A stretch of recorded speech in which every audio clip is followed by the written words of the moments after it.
I'm just doing a quick video about the Olympic spirits from the Arbatel of Magick and some thoughts about the sigils, and especially when people burn sigils. And I work with them in the way that Ok is Sol and I worked with Ok as Michael, Full as Luna and Gabriel, Phaleg Mars and as Kamael, Ophiel Mercury and Raphael, Bethor Jupiter, Sakiel, Satkiel, Hagit Venus and Haniel, and Adatron as Saturn and Katiel, Cassiel. And I work with them all, but it's often been in cases more like when you need something quick and you don't have anything with you, and these sigils are very simple to remember and draw. And many chaos magicians use these sigils as well, and that's what I wanted to talk about, since I think there are many things that I found very strange in chaos magic, as if I really write a sigil down like my usual angelical sigils, or even if it would be another spirit sigil. Since if you're summoning a demon, the only way you can control him is by, let's say, threatening him by burning the sigil. Over smelling burning dung or something, and punishment through the sigil, since the spirit is supposed to be in the sigil. And in chaos magic I can understand that you write your own sigil that doesn't have a spirit within it. That's and you burn that thing up as a spell or something. But I don't get that you burn spirit sigils at all. It is just like when in the old times, if you carved let's say a sigil of a spirit onto a candle, you punish him if the candle burns down on the sigil. So I used to carve it very low so it doesn't ever get burnt, the sigil. And I guess that is why they have these glass jars with candles. What are they called? We don't have them in this country, but there exists. And so I always found it very strange. You can write down, you can burn petitions and so on, but not with the spirit within. And I'm just curious, have ever you... And then there was this other thing I was asked about once when I said that sometimes Dee had two sigils.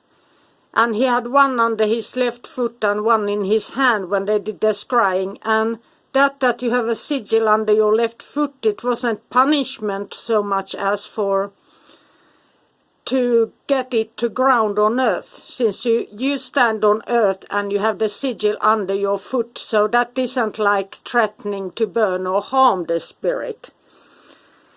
So these were just some thoughts, and I worked with them all, and like Ophiel is very good for teaching and understanding the occult and learning, and they have the same, in my opinion at least, and many others follow my way, and then we have chaos magic that follows no rules. And that is what chaos magic is. You do what you want and how, and you can write sigils upside down and not write, and that is the freedom of chaos magic. But I just wanted to know that I work with them. If I don't have anything, I don't have a book, and I don't remember a specific, that's when I use these to call upon if I need help and you don't have anything with you. So this was just some quick thoughts, and and I have a confession. I had a volcanic eruption last night against my neighbor's friends.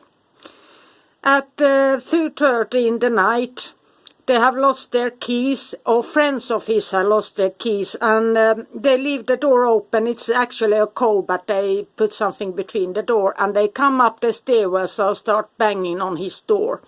So I woke up, and I sleep about 3 to 4 hours a night, and I flew up the door, so I slammed it open. So one got caught between the wall and my front door as I flung it open and pushed him towards the wall, and then I just shouted, "You get out.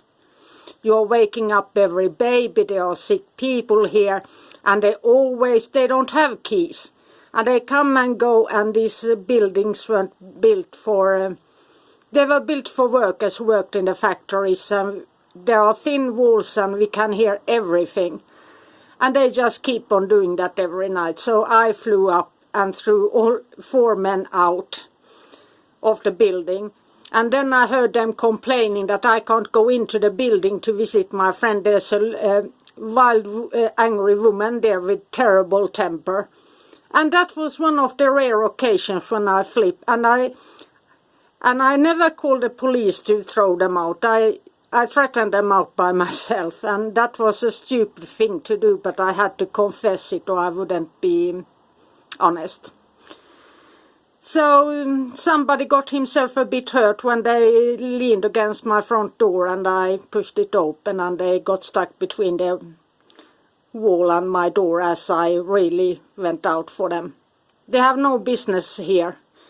If you want to visit somebody in the middle of the night, you have their key, or they let you in. You don't hang around in the stairway, especially when it's hot like this, that you don't freeze. If it's freezing, they might need warmth if somebody is homeless, but this wasn't homeless people, these were just party goers.